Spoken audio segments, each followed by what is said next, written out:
Hey guys, I'm really nervous about making this video. I'm not even sure if I'll upload it, but I thought it was really important to make it. And effectively, I get loads and loads of emails and all kinds of messages from people panicking about their exams, panicking that their life will be over if they don't get a certain grade, wondering how they're ever going to learn it all. It all feels way too much. They're worried they're going to screw over their entire futures, and it's really heartbreaking to receive these messages. And I basically want the take-home message of this video to be that whatever happens to you in life, you can make changes and you can become the person you want to be, and you can be as successful as you want to be regardless of what happens, as long as you have the right mindset and you come out of situations stronger than you went into them and you don't let them break you. And that all sounds really dramatic, but I think in this day and age, particularly with social media and with everyone just seeing what everyone else is up to, what clothes they're wearing, how skinny they are, what friends they have, what boyfriends they have, what girlfriends they have, and it's so easy to feel inadequate and that you're not living up to this dream world and dream life that everyone else is living. And I just wanted to let you know that it's basically just a massive facade. No one's life is perfect, and I'm not going to bang on about social media now because we know about photoshopping and you've seen so many other people's uploads about this. But I kind of just want to tell you about my own situation and how you are never defined by where you are at that current time.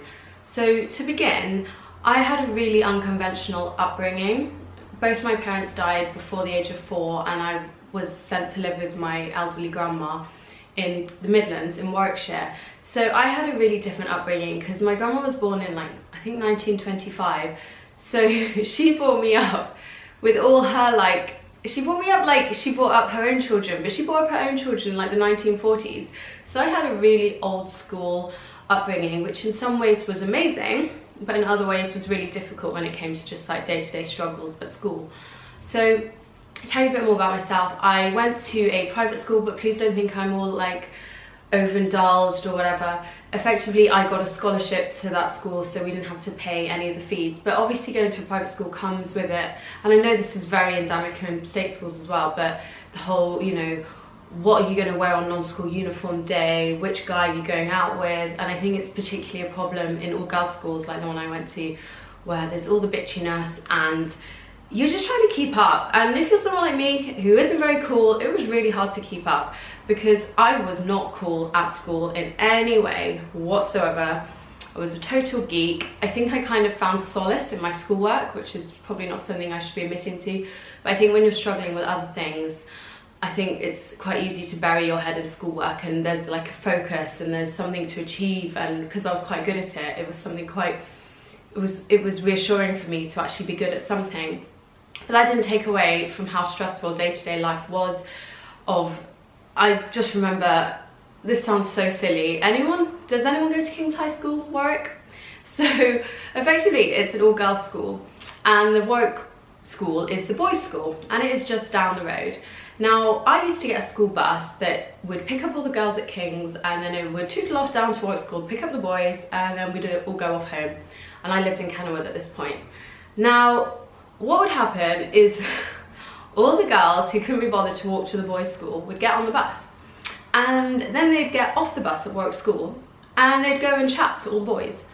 And I used to be the person, I can't even believe I'm admitting this, that used to sit on the bus because I didn't know any boys at all, not one. And I used to sit and I used to just stare out the window and see them all, and I used to be like, what the hell is wrong with me? I just see them all having fun, and I'd be like the weirdo on the bus.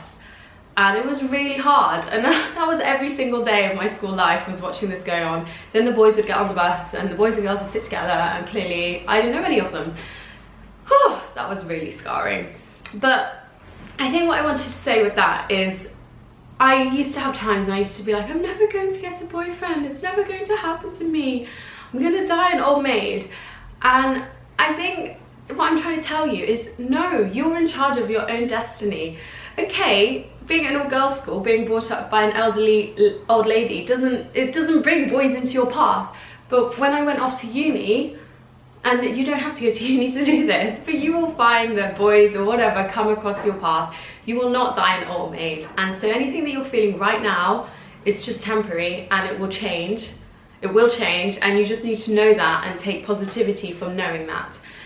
Because when I went to uni, I decided I wasn't going to be that person who didn't know anyone and wasn't very sociable, etc. And I was like, no, I'm going to be a new Hazel. And so it was much easier then, because no one knew me, so I could create, I suppose, this whole new persona for me.